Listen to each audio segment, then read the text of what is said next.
Jake Morrison stood outside the massive glass observation window and stared down at the creature below.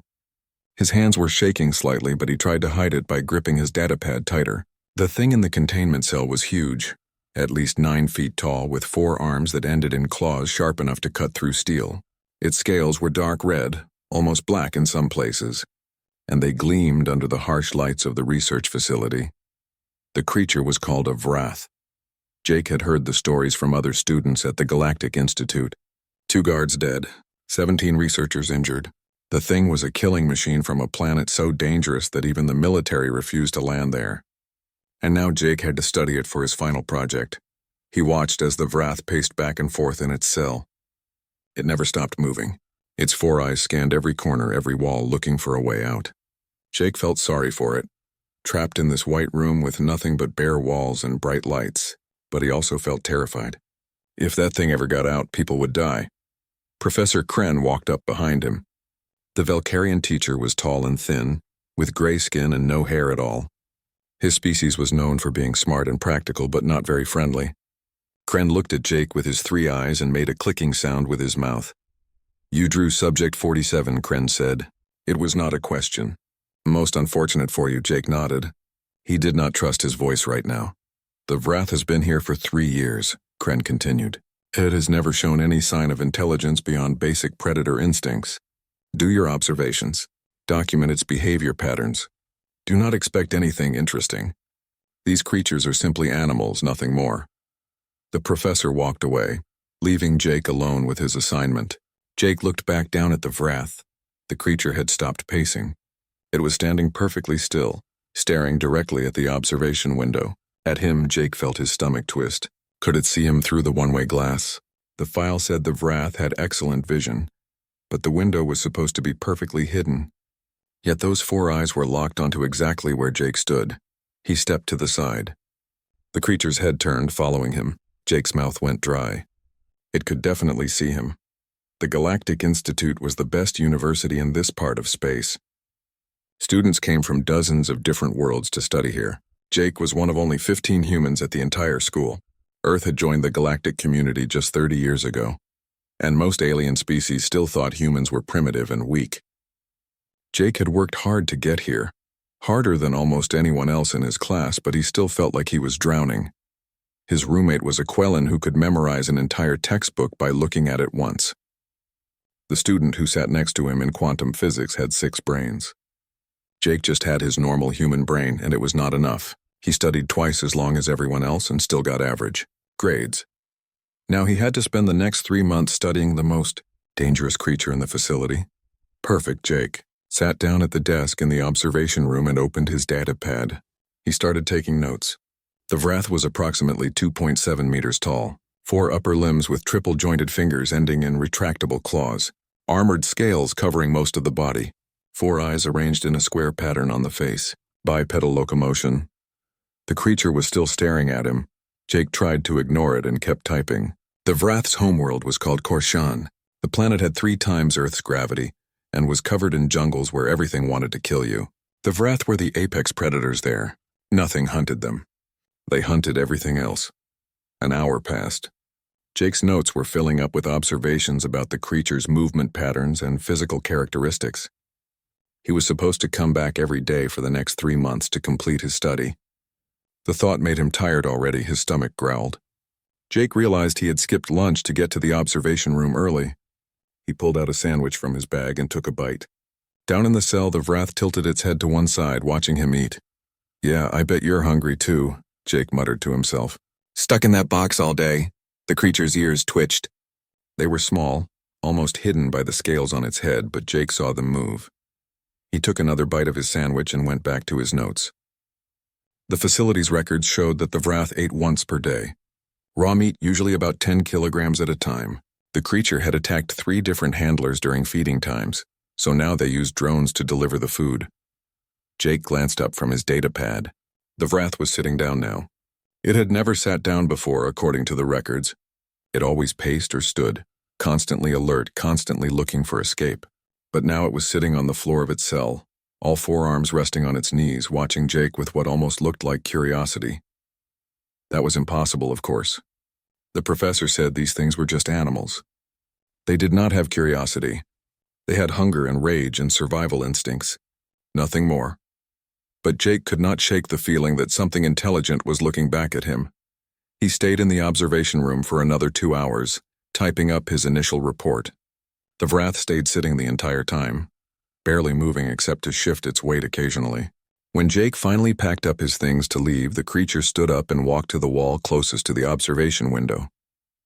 It placed one massive hand against the glass, the claws leaving faint scratches on the surface. Jake put his own hand up, matching the position on his side of the glass. The Vrath's hand was 3 times the size of his. Through the thick barrier, they stood like that for a moment, human and monster, separated by technology and fear. Then Jake lowered his hand and walked out of the observation room. He did not look back, but he felt those 4 eyes watching him leave. The hallway outside was busy with students heading to their next classes. A group of Thorian students floated past, their gas-filled bodies bobbing in the air. 2 Krell walked by, their scales clicking against the floor. Nobody paid attention to Jake, he was used to that. Humans were new here, and new meant unimportant. Jake made his way to his dorm room on the other side of the station. The Galactic Institute was not just a school. It was a massive space station orbiting the planet Kelvar Prime. Thousands of students lived here, along with teachers, researchers, and support staff. The station had everything: classrooms, laboratories, living quarters, restaurants, even a park with real trees from a dozen different worlds. His room was small and plain. A bed, a desk, a bathroom. His roommate had moved out last month after getting a better offer to share with some other Quellan students. Jake did not blame him. Living with a human probably hurt his social status. He sat down at his desk and stared at his datapad. 3 months of studying the Vrath. 3 months of sitting in that observation room watching a creature that could tear him apart in seconds. 3 months of being reminded that he was alone here, far from Earth. Far from anyone who understood what it was like to be human in a galaxy that did not care. Jake opened his communication device and looked at the last message from his mom. It was 2 weeks old. Communication across light years was expensive, and his family could not afford to send messages often. She told him she was proud of him.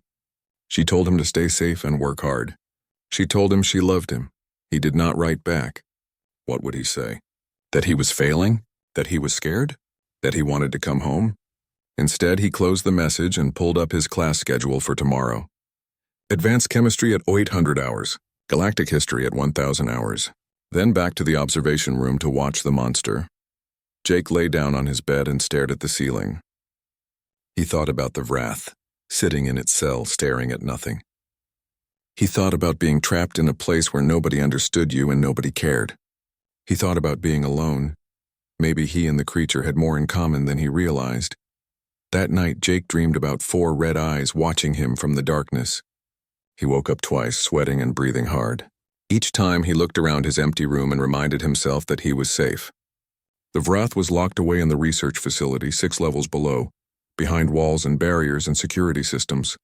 Nothing could get out of there. Nothing ever had.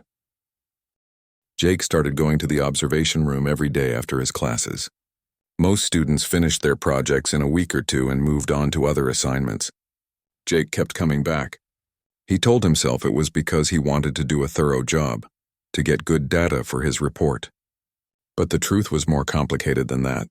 The Vrath was interesting, not in the way Professor Kren meant, as a specimen to study and document. It was interesting because Jake could not figure it out. Every day the creature did something that did not match what the records said it should do. On the 3rd day, Jake brought his lunch to the observation room. He sat at the desk and unwrapped his sandwich while looking over his notes. Down in the cell, the Vrath stopped its pacing and sat down in the center of the room, facing the observation window. It watched Jake eat his lunch. "You probably think this tastes terrible," Jake said to the empty room. He knew the creature could not hear him through the soundproof glass, but talking helped him think. "It's supposed to be chicken, but I think they made it from some kind of algae. Everything here tastes like algae." The Vrath tilted its head. One of its 4 arms moved, the clawed hand making a gesture that almost looked like it was copying Jake's hand movement when he picked up his sandwich. Jake stopped chewing.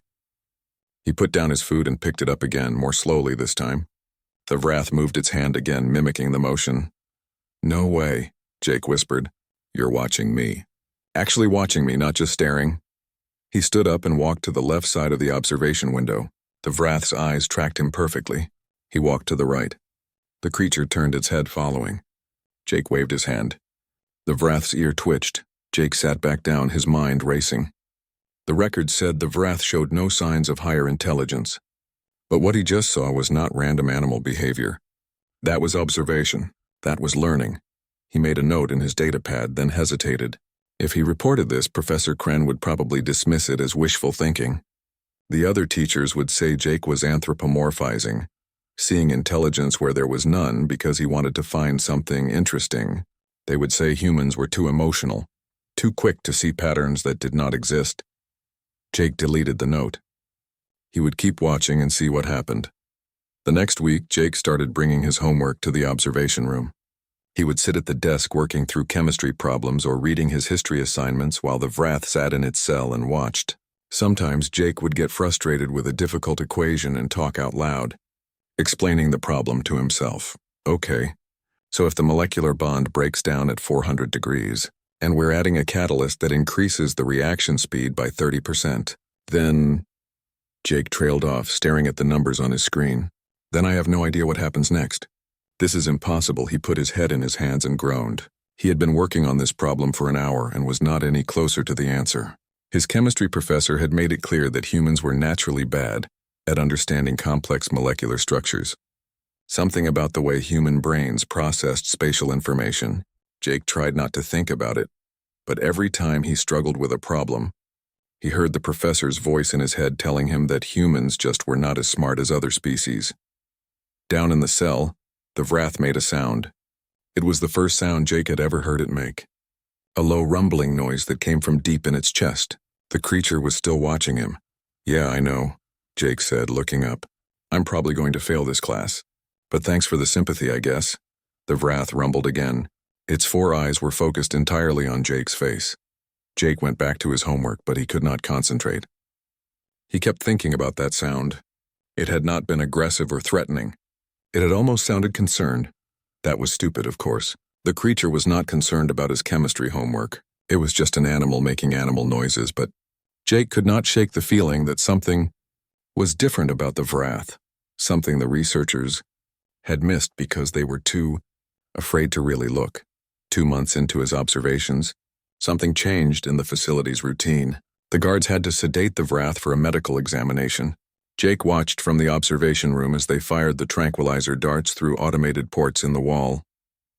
The creature roared and tried to avoid the darts, but there were too many. It stumbled and fell, its massive body hitting the floor with a heavy thud. The guards entered with shock prods, staying as far from the Vrath as possible even though it was unconscious. The medical team followed, running their scans and taking samples quickly. Jake could see the fear on their faces. They wanted to be done and out of there as fast as possible. One of the guards got too close. The Vrath was not as unconscious as they thought. One of its arms shot out and grabbed the guard's leg. The man screamed.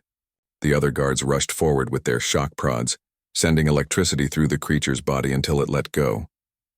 Jake stood up from his desk, his heart pounding. The guards dragged their injured teammate out of the cell and sealed the door. The Vrath lay on the floor, its body twitching from the electrical shocks, breathing hard. Then the creature did something Jake would never forget. It looked up at the observation window. Its 4 eyes found Jake standing there watching, and the expression on that alien face was not rage or aggression. It looked like the Vrath was checking to see if Jake was still there, like it needed to know he had seen what they did to it. Jake put his hand against the glass. The Vrath's breathing slowed. It kept staring at the window until the tranquilizers finally pulled it under and its eyes closed. That night, Jake could not sleep. He kept thinking about the way the Vrath had looked at him, about all the hours he had spent in that observation room, eating his lunch and doing his homework while the creature watched, about how it had stopped pacing when he arrived each day, how it sat quietly and listened when he talked to himself, how it had made that rumbling sound when Jake was frustrated with his studies. 3 months of observations. And Jake had been so focused on documenting the Vrath's behavior that he had missed the obvious truth. The creature was not watching him like a predator watches prey. It was watching him like a person watches another person, With interest, with understanding, with something that might be friendship. The thought was crazy, dangerous even. Professor Kren would fail him if he put anything like that in his report. The facility staff would laugh at him. Everyone would say the stupid human did not understand the difference between a real connection and his own loneliness. But Jake knew what he had seen. He had spent more time with the Vrath than anyone else at the Institute. He had been there every single day for 3 months, not because he was forced to, but because some part of him wanted to be there. And the creature had responded. It had changed its behavior, but only when Jake was present. With everyone else, it was still the same aggressive monster the reports described. Jake made a decision. He would finish his observations and write his report, but he would include everything he had seen. The mimicking behavior, the way the Vrath listened when he talked, the checking glance after the guards heard it. He would put it all down in his report and let the professors think what they wanted. The next day, Jake arrived at the observation room earlier than usual.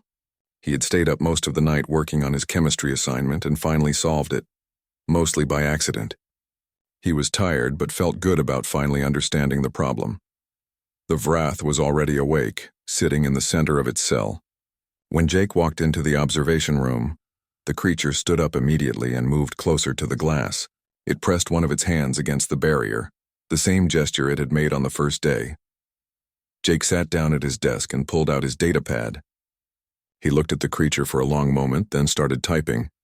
"So I figured out the chemistry problem," he said out loud, knowing the Vrath could not hear him but saying it anyway. "Took me all night, but I got it. Professor Hendricks will probably still give me a bad grade because I took too long, but at least I understand it now." The Vrath settled back into its sitting position. All 4 of its eyes were fixed on Jake. "You know what the funny thing is?" Jake continued typing his notes while he talked. "I think you're the only one here who actually listens to me. Everyone else just sees a dumb human who does not belong. But you watch me every day like what I'm doing actually matters." The creature rumbled, that same deep sound from its chest. "Yeah, I know. I'm probably going crazy talking to a monster through a glass wall. But you're good company. Better than my roommate was anyway. At least you don't judge me for being human." Jake spent the next 2 hours finishing his observational notes and working on another assignment. The Vrath stayed sitting the whole time, occasionally shifting position but never taking its eyes off the observation window. When Jake finally packed up his things to leave, he stopped at the glass. "I'll see you tomorrow," he said quietly. "Same time." The Vrath stood and walked to the glass, placing its hand against it one more time. Jake put his hand up on his side, matching the position. They stayed like that for a few seconds, human and creature, separated by a barrier that suddenly seemed much thinner than it was. Then Jake left, walking out of the observation room and into the busy hallway beyond. He did not know it yet, but his time alone with the Vrath was about to come to an end. The facility's systems were old and the regular maintenance was overdue. In 3 days, a critical failure would cascade through the containment systems.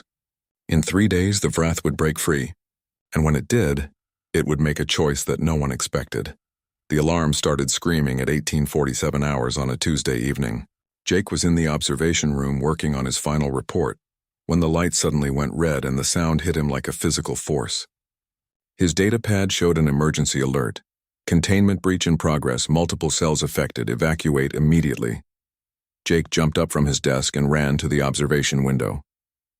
Down in the cell, the Vrath was standing perfectly still, its head tilted to one side like it was listening. The lights in the containment area flickered once, twice, then went completely dark.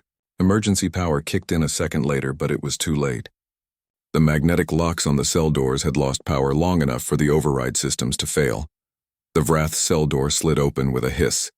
Jake's breath caught in his throat. He watched as the creature stepped out into the corridor for the first time in 3 years.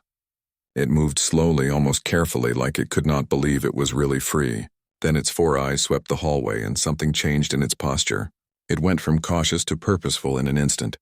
2 guards came running around the corner, their shock prods raised. They saw the Vrath and stopped dead. For a moment, nobody moved.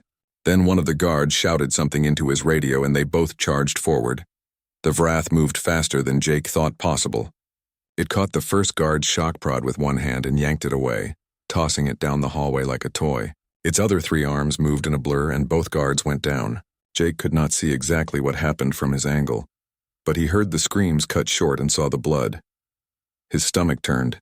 The creature he had been watching for 3 months, the one he had started to think of as almost friendly, had just killed 2 people in seconds. Professor Kren had been right. The Vrath was just a monster. Everything else had been in Jake's head. Wishful thinking from a lonely human who wanted to see something that was not there. Jake ran for the observation room door. It was locked. The emergency protocols had sealed all the doors in the research facility to contain the breach. He pulled at the handle anyway, panic making his hands clumsy. The door would not budge. A sound made him turn around. Through the observation window, he could see the Vrath in the corridor below. It was looking up at him. Their eyes met through the glass, and Jake felt his legs go weak. The creature's scales were splattered with blood. Its claws were out, sharp and deadly. It had just killed 2 people and would kill him too without a second thought. The Vrath moved to the wall directly below the observation room and started climbing.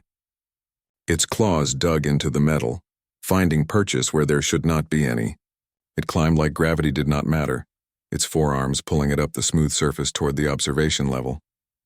Jake backed away from the window until he hit the wall behind him. There was nowhere to go. The room had one door and it was sealed. The windows did not open. He was trapped, and a 9-foot killing machine was coming for him. The Vrath reached the observation level and tore through the door like it was paper. Metal shrieked and bent. The creature stepped into the room and Jake could smell blood and something else, something alien and dangerous. The Vrath was huge in the enclosed space, its head nearly touching the ceiling. It was breathing hard, its chest rising and falling, and Jake could see burn marks on its scales where security weapons had hit it. Jake pressed himself against the wall and waited to die. He closed his eyes because he did not want to see it coming. Nothing happened. Jake opened his eyes. The Vrath was standing in the middle of the observation room, 3 feet away from him. It was not attacking. It was not even moving. It just stood there, its 4 eyes fixed on Jake's face, and the expression was not what Jake expected to see on a monster. The creature looked relieved, like it had been searching for something and finally found it. Slowly, carefully, the Vrath lowered itself to the floor. It sat down with all 4 arms folded across its chest, the same position it took every day in its cell when Jake arrived for observations. It was sitting between Jake and the broken door, its massive body forming a barrier between him and whatever was outside. Jake's mind could not process what was happening. The creature had broken free from 3 years of captivity. It could go anywhere in the station. It could kill everyone in its path and try to escape. Instead, it had come here to him, and now it was sitting quietly like it had nowhere else in the universe it would rather be. "Why?" Jake whispered. His voice cracked on the word. The Vrath made that rumbling sound, the one Jake had heard before when he was frustrated with his homework. The creature's eyes never left his face. Voices shouted in the hallway outside. Heavy boots ran past. Security teams were responding to the breach. Jake heard someone yelling orders, heard energy weapons charging up.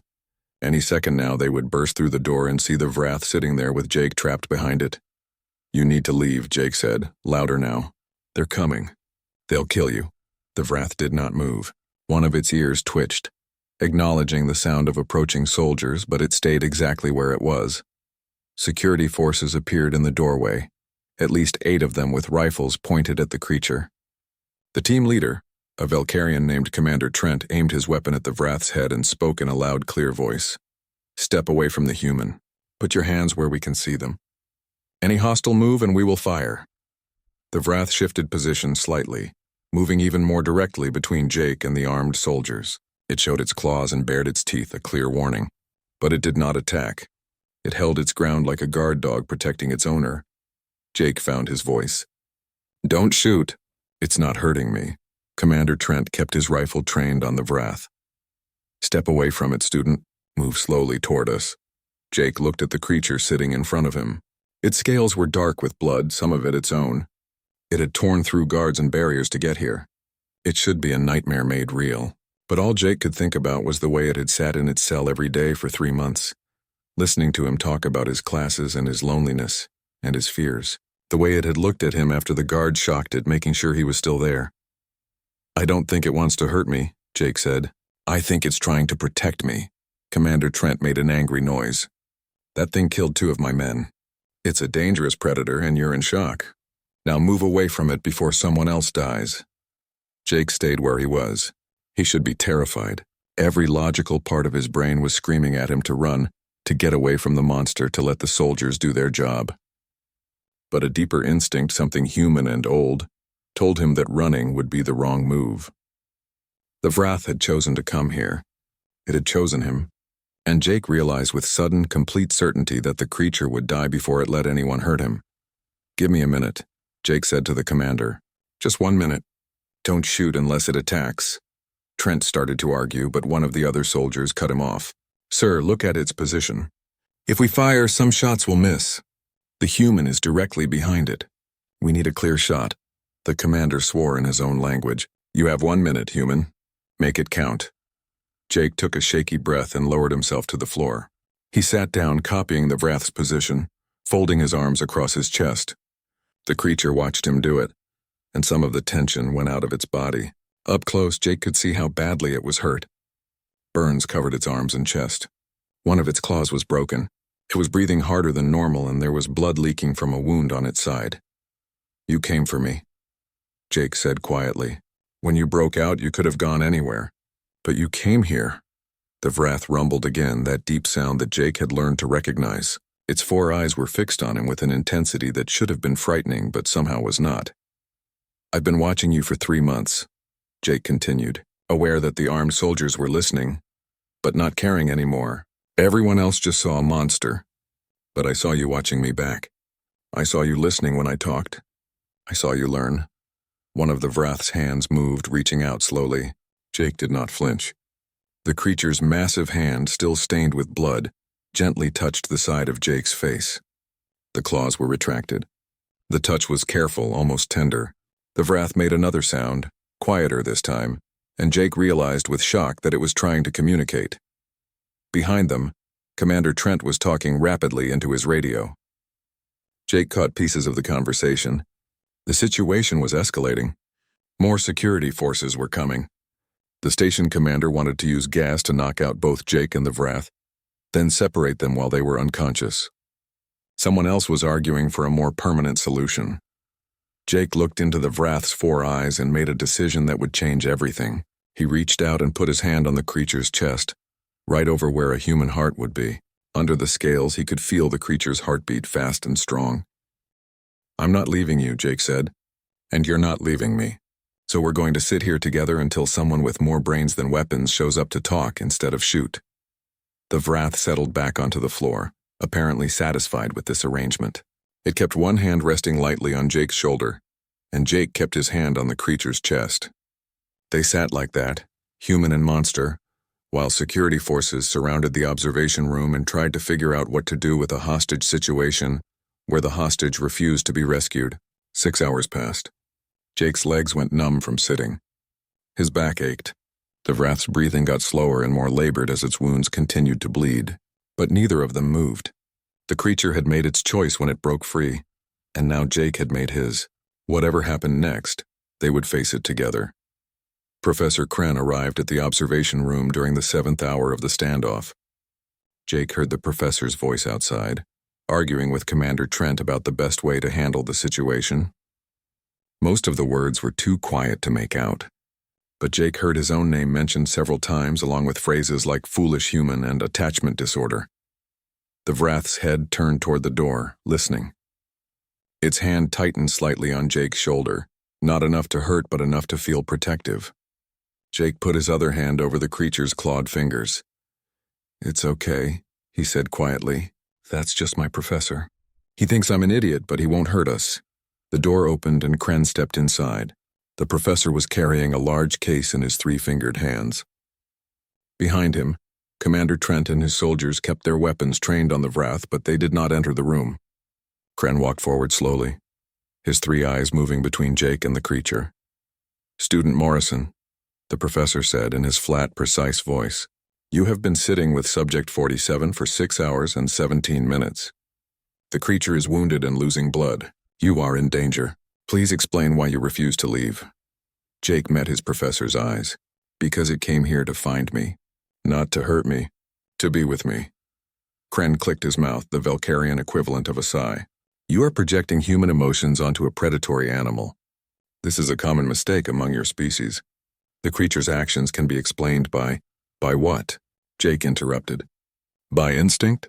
By territorial behavior? Professor, I've watched this thing every single day for 3 months. It's not acting on instinct right now. Look at it. Really look at it. The professor turned his 3 eyes to the Vrath. The creature stared back, its 4 eyes unblinking. It was still sitting in that protective position between Jake and the door, one hand on Jake's shoulder. Blood slowly spreading across the floor from its wounds. I see a dangerous specimen that has killed 2 guards and injured several others, Kren said. I see a security threat that needs to be contained. Then you're not looking hard enough, Jake said. His voice was stronger now. The fear burned away by hours of sitting with the Vrath and realizing it could have killed him at any time but chose not to. This creature has been listening to me for months, learning from me. It understands more than you think. Kren set down the case he was carrying and opened it. Inside was a device that looked like a metal disc with several glowing panels around the edge. Jake recognized it from his classes. It was a translation unit, one of the new experimental models that could process nonverbal communication. Then let us test your theory, the professor said. He pulled out the device and activated it. The panels glowed brighter and a low humming filled the air. This unit can analyze body language, electromagnetic signatures, pheromones, and other biological signals. If Subject 47 is truly attempting to communicate, the device should be able to interpret its intentions. Jake felt the Vrath tense beside him. The creature was watching the device with obvious suspicion, but it did not move from its protective position. Kren adjusted several controls on the unit and pointed it at the Vrath. For a long moment, nothing happened. The device hummed and its lights flickered through different colors. Then a mechanical voice came from the speakers, broken and stuttering at first, but growing clearer as the translation algorithm learned. Pack, protect, stay. The words hung in the air.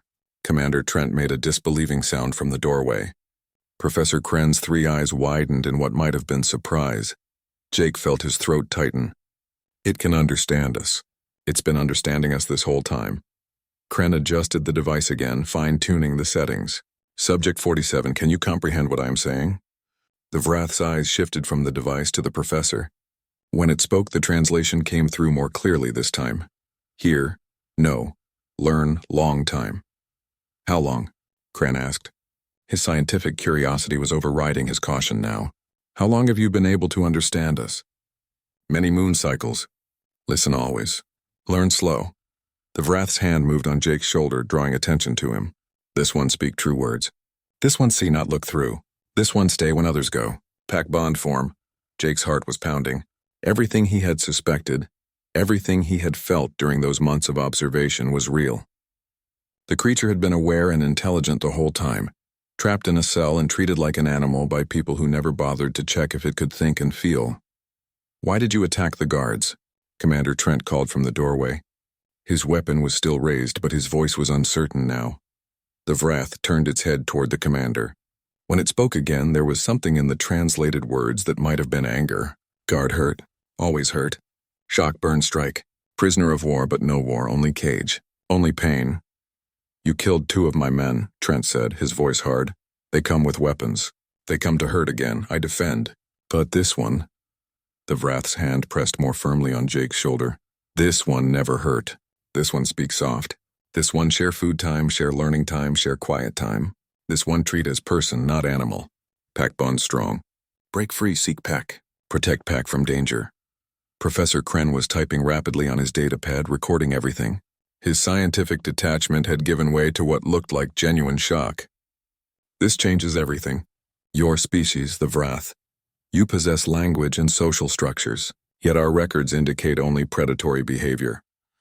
Your record's wrong, the creature said simply. My world hard. Survive mean fight, hunt, kill, but also mean pack. Mean loyalty. Mean bond stronger than claws or teeth. You see killing machine because you only look for killing machine. You never ask if something more inside. Jake found his voice again. What do we do now? You can't go back to that cell. Not after this.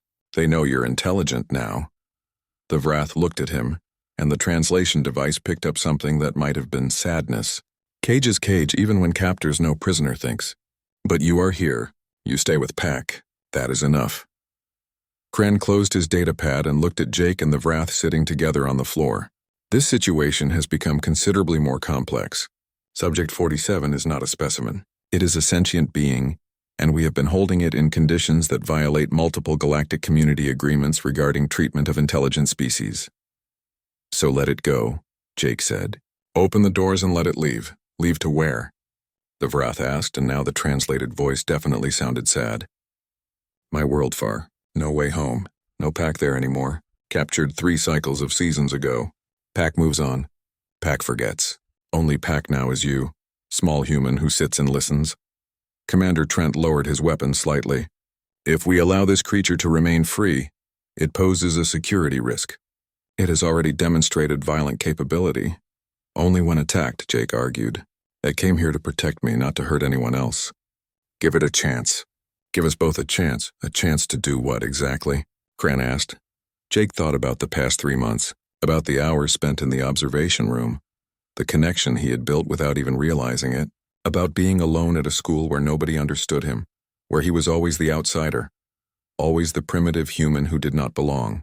And he thought about the Vrath trapped and alone for 3 years, treated as nothing more than a dangerous animal by everyone, except one lonely student who stayed longer than he, needed to, and talked about his problems to something he thought could not understand. Give us a chance to prove that. Understanding matters more than fear, Jake said.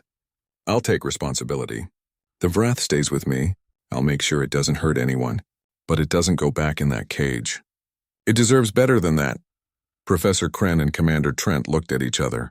The professor clicked his mouth several times, thinking. Finally, Kren spoke. Student Morrison, you are asking us to trust that you can control a creature that has killed trained security personnel.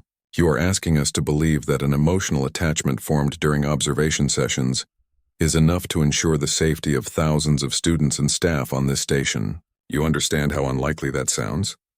I understand, Jake said. But I also understand that we were wrong about the Vrath from the beginning. We assumed it was just an animal because that was easier than checking if we were wrong. How many other species have we done that to? How many other intelligent beings are sitting in cages right now because we never bothered to ask if they could think and feel? The question hung in the air. Kren was silent for a long time. Then he activated his communication device and spoke rapidly in his own language. Jake could not understand the words, but he heard the professor mention his name and the Vrath several times. Finally, Kren turned back to them. The station commander has agreed to a conditional arrangement.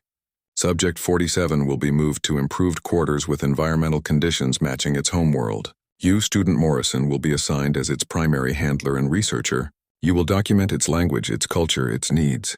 If at any time the creature shows aggression toward station personnel, the arrangement ends immediately. Do you accept these terms? Jake looked at the Vrath. The creature was still losing blood, its breathing still labored, but its 4 eyes were clear and focused, watching Jake's face. What do you think? Jake asked. Can you accept those terms? The Vrath's hand moved from Jake's shoulder to his own chest, then back to Jake's shoulder. Pack stays together. Terms acceptable. Then we accept, Jake said. Commander Trent ordered his soldiers to stand down. Medical teams rushed in to treat the Vrath's wounds. Jake stood up for the first time in 7 hours, his legs nearly giving out from being in one position for so long. The Vrath stood as well, moving slowly, its body clearly in pain.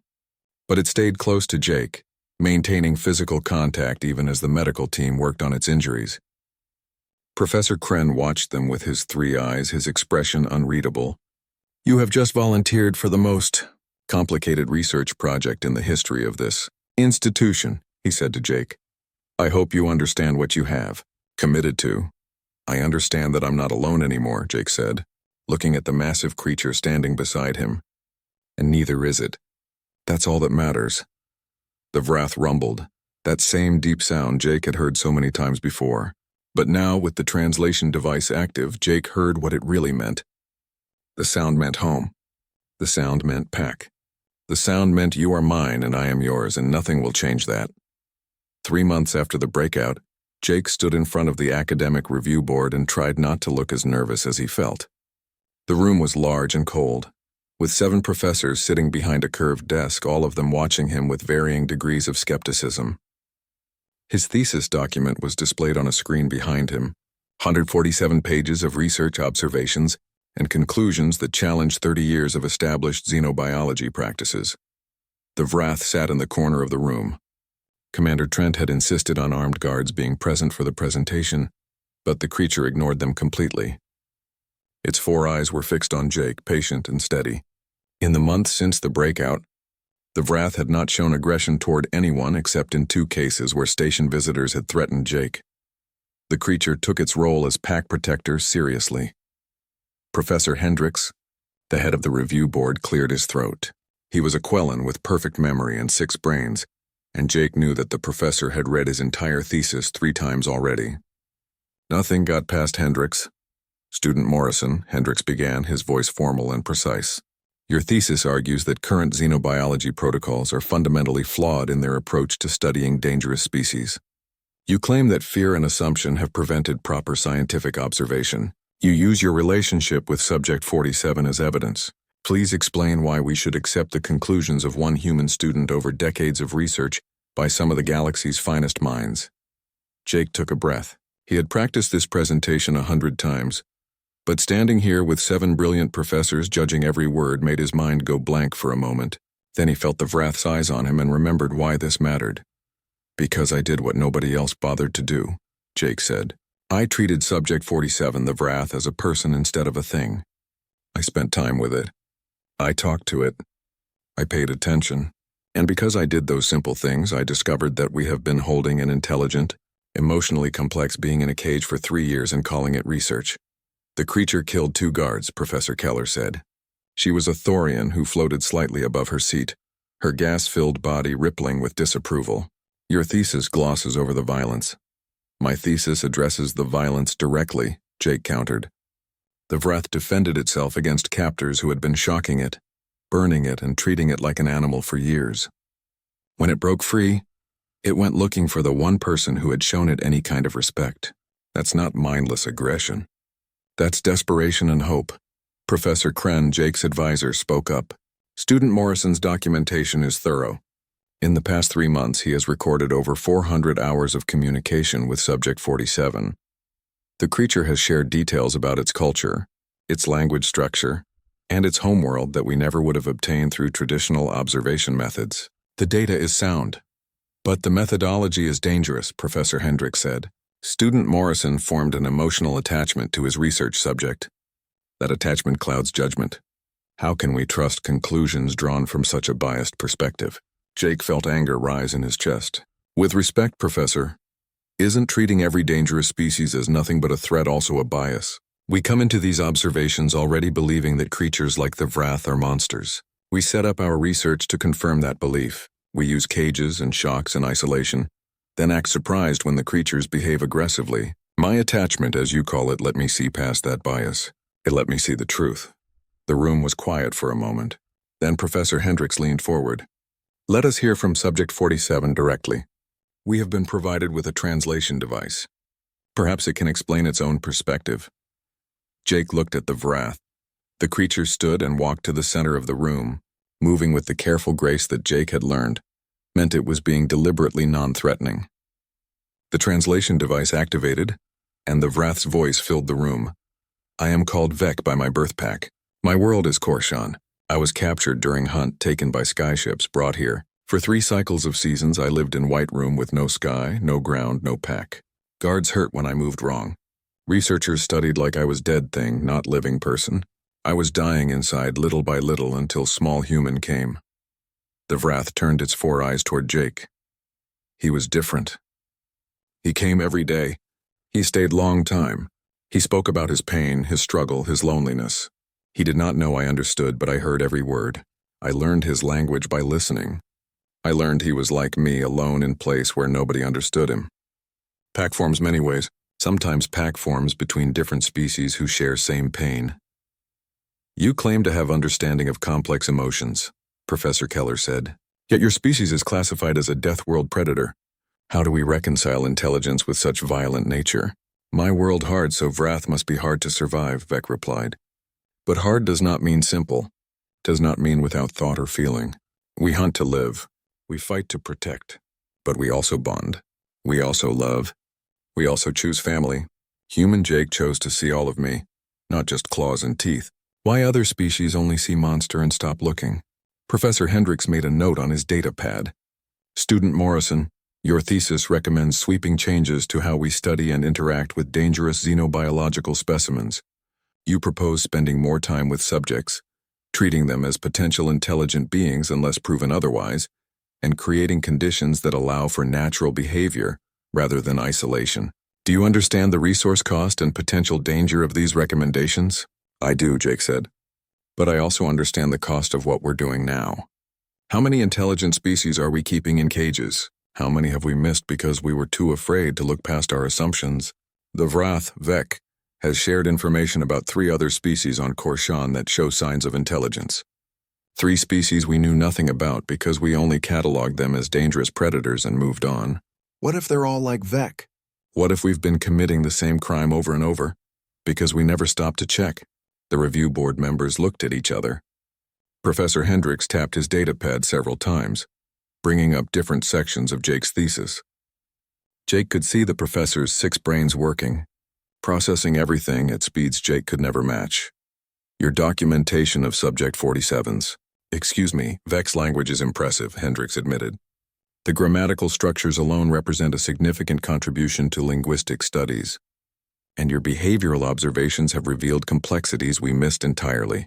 However, this board must consider the broader implications of your recommendations. Changing established protocols affects hundreds of research facilities across dozens of systems. Then start here, Jake said. Start at this institute. There are 47 specimens in the xenobiology facility right now. Let me and other students try my approach with them. See what happens when we treat them as potential people instead of guaranteed animals. Give them a chance to prove us wrong about what we think they are. Professor Cran spoke again. I support Student Morrison's proposal. In the 3 months since the incident with Vek, 5 other specimens have shown signs of intelligence when approached with less aggressive methodology. We may have been blind to these signs before because our fear prevented us from looking. Professor Hendricks studied Jake for a long moment with his multiple eyes. You are asking us to trust your judgment, Student Morrison. You, a human who has been at this institute for less than a year. You from a species that most of the galaxy considers primitive and overly emotional. Why should we trust you? Jake felt Vek shift beside him. The Vrath's presence gave him courage. Because I'm not asking you to trust me as a human or as a student. I'm asking you to trust what I discovered. Vek is real. Its intelligence is real. Its capacity for loyalty and emotion is real. All of that was here before I started my observations, but nobody else saw it because they didn't want to see it. Maybe being human, being new to all of this. Let me look without all the assumptions that everyone else has. Maybe that's not a weakness. Maybe that's exactly what the galactic community needs. The room was silent again. Then Professor Hendricks nodded slowly. Your thesis is approved with honors, Student Morrison. Furthermore, this board recommends implementation of your proposed protocol changes on a trial basis, starting with this facility. You will be appointed as the lead researcher for the new program, with Professor Kren as your advisor. If your methods prove successful here, we will present your findings to the Galactic Institute's Governing Council for wider adoption. Jake felt his legs go weak with relief. Thank you. I won't let you down. See that you do not, Hendricks said. You have opened a door that cannot be easily closed. The implications of your work will ripple through the scientific community for years, perhaps centuries. Treat that responsibility with the seriousness it deserves. The review board dismissed him. As Jake walked out of the chamber, Vek followed close behind, maintaining the protective distance that had become natural for them both.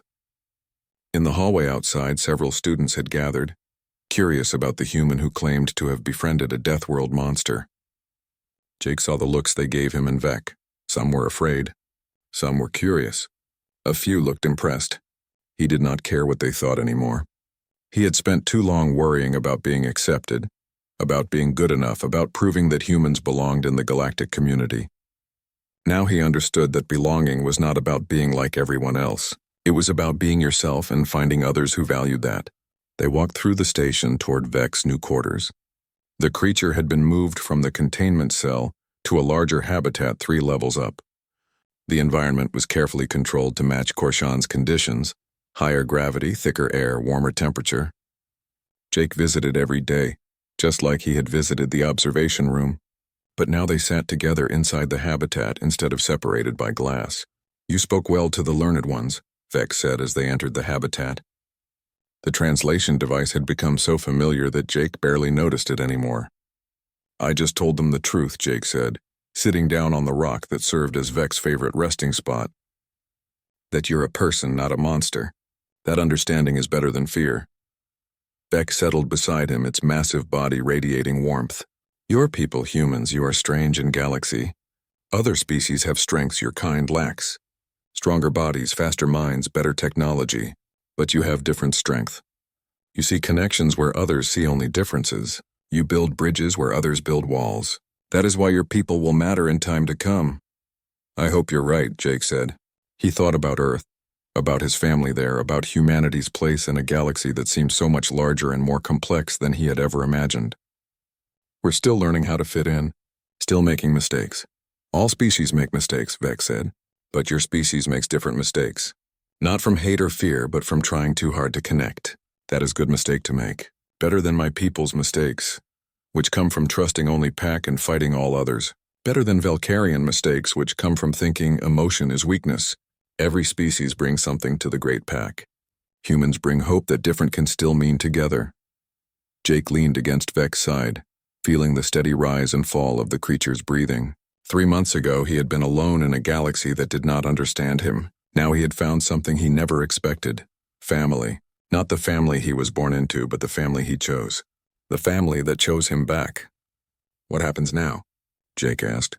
"With the new program, with changing how we study dangerous species, what if we find more like you? Then you help them like you helped me," Vex said simply. "You show them that cage is not forever. That being feared does not mean being alone.